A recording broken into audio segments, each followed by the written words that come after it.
Hello and welcome to this edition of News Today. Without delay, let's explore the headlines first. The government is going to provide assistance to construct 3 crore new rural and urban houses under Pradhan Mantri Awas Yojana. Pakistan and China has agreed to upgrade China-Pakistan Economic Corridor in second phase. First ministerial meeting following BRICS expansion held in Russia. ISRO has released images of sun captured by Aditya L-1's payloads. A report on strengthening data ecosystem in Indian schools has been released. State of World Fisheries and Aquaculture 2024 report has been released. Let us begin with the very first news. In a significant move aimed at addressing the housing needs of the nation, the government has announced plans to provide assistance for the construction of 3 crore new rural and urban houses under the Pradhan Mantri Awas Yojana. Let's delve into the details of this ambitious initiative. Of the 3 crore houses, 2 crore will be constructed under Pradhan Mantri Awas Yojana Rural, while 1 crore will be built under Pradhan Mantri Awas Yojana Urban. The efforts aims to accommodate the housing requirements stemming from the increase in the number of eligible families. Importantly, the 2 crore Pradhan Mantri Awas Yojana Grameen houses will be in addition to the 2.95 crore houses already sanctioned under Pradhan Mantri Awas Yojana Grameen. So what is the Pradhan Mantri Awas Yojana? The scheme aims to provide Pakka houses to all by 2024. Now let's understand in detail about the Pradhan Mantri Awas Yojana in rural and urban areas. PM Awas Yojana Urban was launched in the year 2015 by Ministry of Housing and Urban Affairs, while PM Awas Yojana Rural was launched in 2016 by the Ministry of Rural Development. Both the schemes are centrally sponsored. Meanwhile, the PM Awas Yojana Urban is also a central sector scheme. If we take a look at its beneficiaries, then PM Awas Yojana Urban provides home to the economically weaker section with up to 3 lakh income. Other than that, it provides home to the low income group having 3 to 6 lakh income, next to the middle income group having 6 to 12 lakh income. Economically weaker section is eligible for assistance in all 4 verticals of missions, whereas LIG or MIG categories is eligible under only CLSS component, that is Central Sector Scheme of Mission. It includes 4 verticals: the in-situ slum redevelopment, credit-linked subsidy scheme, affordable housing in partnership, and beneficiary-led construction or enhancement. Meanwhile, the beneficiaries of PM Awas Yojana Rural are identified through socio-economic and caste census of 2011. And lastly, if we look at the current status of the scheme, then PM Awas Yojana has given 83.51 lakh houses on 3rd June 2024. Meanwhile, PM Awas Yojana Rural has provided 2.6 crore houses as on 11 June 2024. In conclusion, the government's plan to construct 3 crore new houses under PM Awas Yojana is a monumental stride towards fulfilling the housing needs of the country. This initiative not only aims to provide secure housing but also seeks to uplift the quality of life for countless families. Moving on to the next news. In a significant development, Pakistan and China have agreed to upgrade the China-Pakistan Economic Corridor to its second phase. While the first phase of CPEC focused on infrastructure, energy and port development projects, the second phase will revolve around the development of special economic zones and industrialization. Let's take a closer look at the strategic initiative. First, let's get a brief overview of CPEC. The China-Pakistan Economic Corridor is a 3,000 km long route of infrastructure projects connecting China's northwest Xinjiang Uyghur Autonomous Region and Gwadar Port in Pakistan's Balochistan province. Launched in the year 2015, CPEC is a flagship project under China's Belt and Road Initiative or BRI. The BRI, launched in 2013, is a multi-billion-dollar initiative aiming to link Southeast Asia, Central Asia, the Gulf region, Africa, and Europe through a network of land and sea routes. However, CPEC has raised significant concerns for India. The corridor passes through Gilgit-Baltistan, a region that India considered part of its territory but is currently under Pakistani control. This passage through the Pakistani-occupied Kashmir or POK violates India's sovereignty and territorial integrity. Additionally, the development of Gwadar Port poses a threat to India's maritime security in the Arabian Sea and its energy imports through the Gulf of Oman. Furthermore, the economic non-viability of many BRI projects has led to debt-trap situations in countries like Sri Lanka, raising further apprehensions. In response to these developments, India has taken several strategic steps to counter CPEC. One key initiative is the development of Chabahar Port in Iran, which aims to enhance connectivity and counter the strategic implications of Gwadar port. Another significant project is the International North-South Transport Corridor, which connects India to Central Asia and Eurasia by passing Pakistan. In conclusion, as Pakistan and China move forward with the second phase of CPEC, the geopolitical landscape in the region continues to evolve. Ahead in the news, first ministerial meeting following BRICS expansion held in Russia. For the first time, Egypt, Ethiopia, Iran, Saudi Arabia and the United Arab Emirates joined the BRICS discussions, marking a significant moment in international relations. Let's dive into the further details. In their joint statement, the BRICS ministers reaffirmed their commitment to strengthen the framework of the BRICS strategic partnership under its three pillars of cooperation, politics and security, economy and finance, and cultural and people-to-people exchanges. They expressed their support for a comprehensive reform of the United Nations and reiterated their commitment to multilateralism and upholding international law. Now, let's have a quick look at the history and significance of BRICS. The leaders of Brazil, Russia, India and China first met on the margins of the G8 Outreach Summit in 2006. The first BRICS summit took place in Russia in 2009 and it became BRICS with the inclusion of South Africa in 2010. BRICS holds significant importance for India. It serves as a vital platform for India to voice the concerns of developing nations and the global South. Additionally, it provides a safe space for dialogue, allowing India to resolve mutual differences and strengthen relations with Africa and South America. BRICS also pushes for reforms in global institutions and aims to build a more inclusive global financial system. However, challenges persist within BRICS. These include divergences in the worldviews of member countries, internal trust deficits, and overlaps with the other groups like IBSA. Despite these challenges, BRICS has launched several key initiatives to foster cooperation and development. One such initiative is the New Development Bank, headquartered in Shanghai, which mobilizes resources for infrastructure and sustainable development projects. The BRICS Contingent Reserve Arrangement aims to prevent short-term liquidity crises and further strengthen financial stability. Additionally, the BRICS Payments Task Force promotes cooperation on national payment systems. In conclusion, the first ministerial meeting following the expansion of BRICS marks a new chapter in the organization's efforts to promote cooperation and development among its member states. Ahead in the news, in a significant milestone for space research, ISRO has released stunning images of the Sun captured by Aditya L-1's payloads. These images, taken by the Solar Ultraviolet Imaging Telescope and the Visible Emission Line Coronagraph aboard the Aditya L-1 spacecraft, promise to advance our understanding of solar phenomena. Let's delve into the details of this exciting development. The images captured will aid in studying solar flares, energy distribution, sunspots, understanding and predicting space weather, and monitoring solar activity and UV radiation over a wide wavelength range. Let's explore the specific functions of Solar Ultraviolet Imaging Telescope and Visible Emission Line Coronagraph. The Solar Ultraviolet Imaging Telescope is designed to image the solar photosphere and chromosphere in the near ultraviolet spectrum. It also measures solar irradiance variations in near UV. On the other hand, the Visible Emission Line Coronagraph studies the solar corona and the dynamics of coronal mass ejections. Aditya L-1 launched in 2023 is India's first space mission to observe the Sun from a halo orbit around the Lagrange point 1 of the Sun-Earth system, which is about 1.5 million kilometers from the Earth. The mission was launched by the Polar Satellite Launch Vehicle PSLV-XL, PSLV-C57 and carries 7 payloads on board.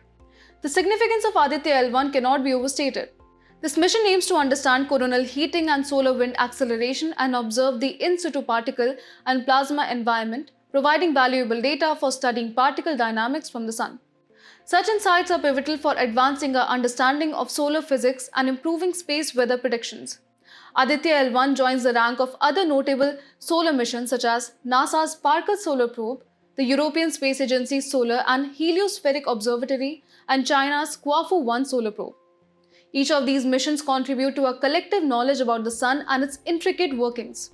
Understanding the Lagrange point L1 is crucial for appreciating the advantages of the Aditya L1 mission. At Lagrange points, the gravitational pull of two large masses like the Sun and Earth precisely equals the centripetal force required for a small object to move with them. L1 allows for continuous observation of the Sun without any occultation or eclipses.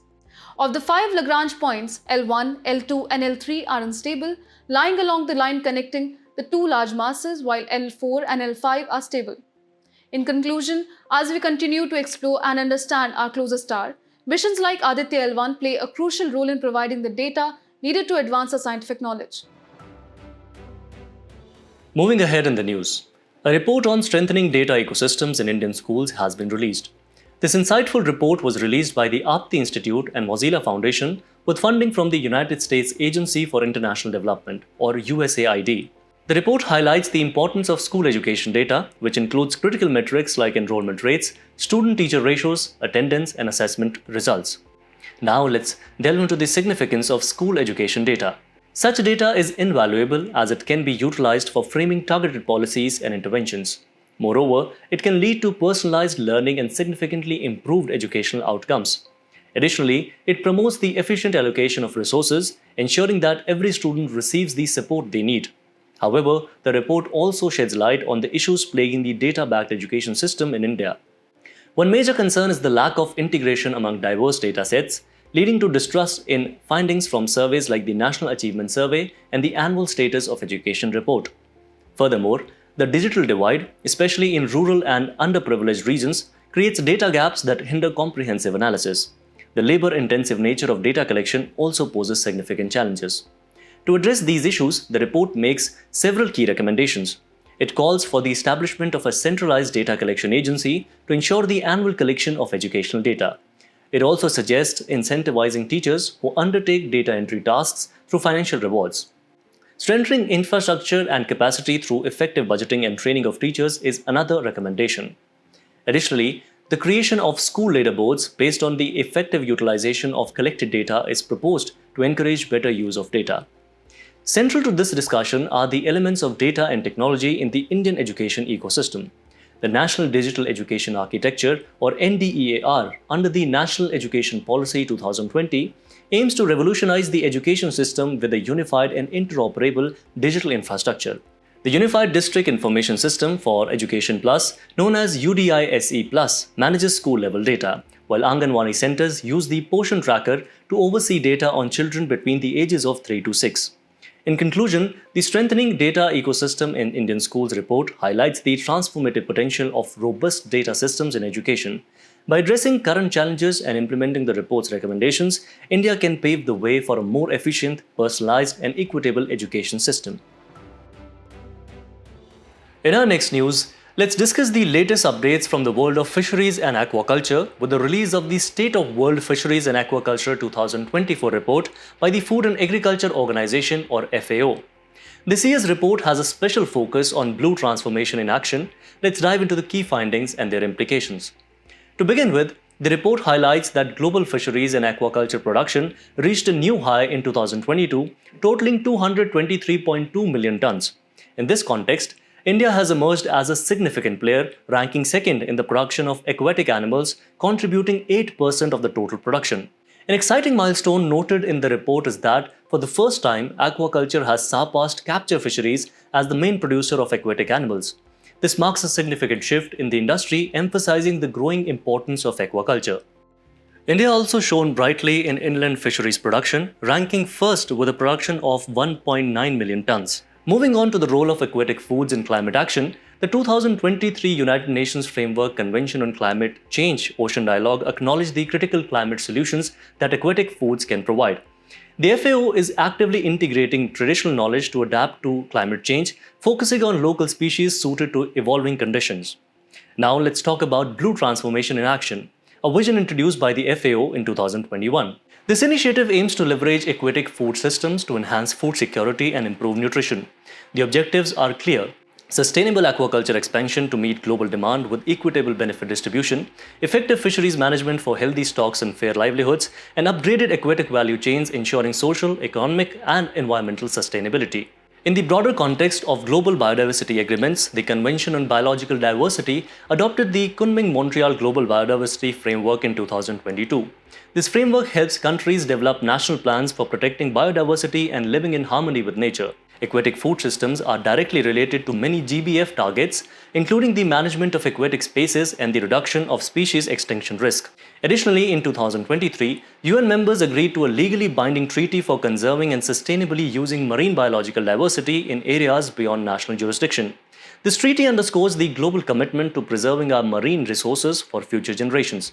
In conclusion, the State of the World Fisheries and Aquaculture 2024 report by the FAO highlights significant achievements and sets the stage for continued progress in sustainable fisheries and aquaculture. The personality in news for today is Ramprasad Bismil, an eminent freedom fighter whose birth anniversary was recently celebrated. Ramprasad Bismil, born in the Shahjahanpur district of present-day Uttar Pradesh. At a young age, he joined the Arya Samaj Youth Association and began spreading the teachings of Swami Dayanand.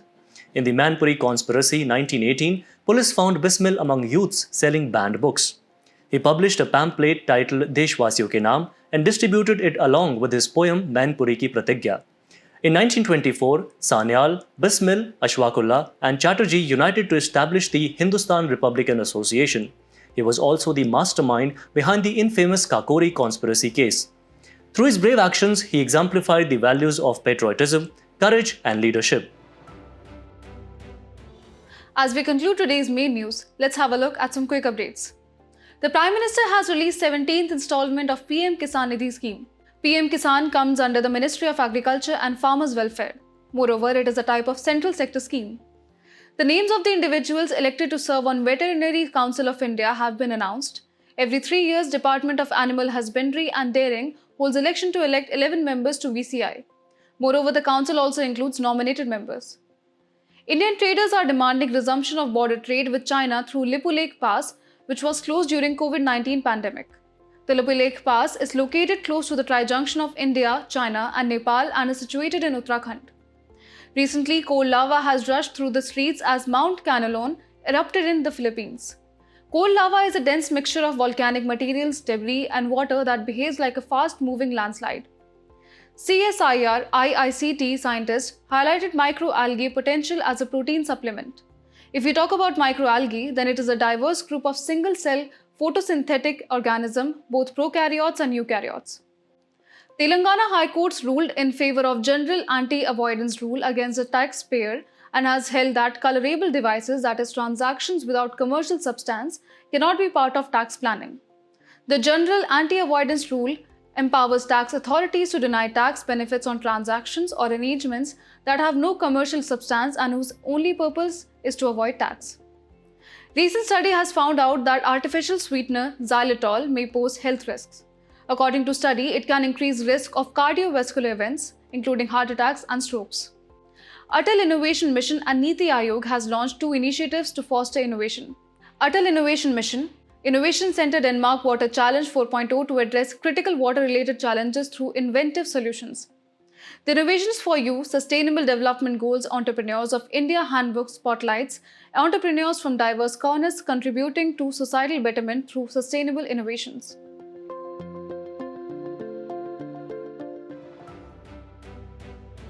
Before we sign off, let's challenge your understanding in today's installment of Test Your Knowledge.